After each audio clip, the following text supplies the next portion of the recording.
On est en train d'assister à un virage à l'Université de Montréal où on voit la recherche fondamentale comme étant une de nos grandes forces, qu'on est en train de redynamiser notre milieu pour se préparer pour la prochaine pandémie, pour parler des traitements et des médicaments de demain et pour faire avancer les connaissances sur les mécanismes fondamentaux de la vie et de la santé humaine. Au campus, on a des expertises en bactériologie, en bioinformatique et en intelligence artificielle.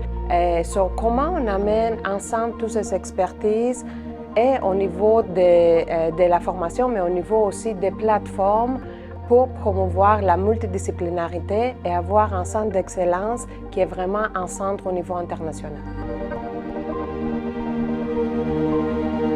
La mission première du Centre d'innovation biomédicale, c'est de mettre en place une infrastructure qui va donner tout le support nécessaire à nos chercheurs pour se concentrer sur ce qu'ils font de mieux, c'est-à-dire la recherche fondamentale.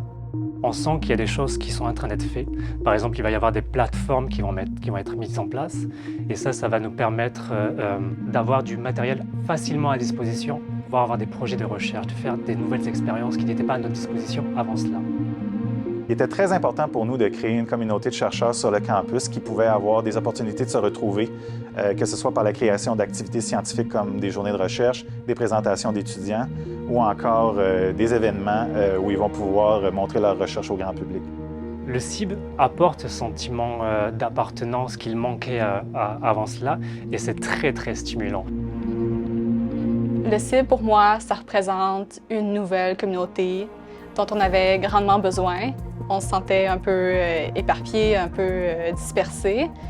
Puis je crois que ça va vraiment nous aider à faire rayonner notre recherche, à nous réunir, puis à combiner nos forces.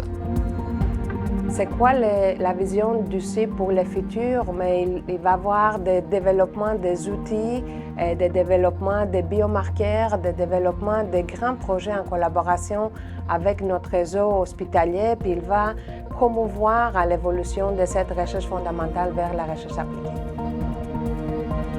Notre grand rêve, c'est de se retrouver sous un même toit, les 50 laboratoires qui font de la recherche fondamentale sur le campus, dans des installations ultra-modernes où il sera possible vraiment de mettre toutes nos ressources en commun puis de propulser notre recherche à un autre niveau.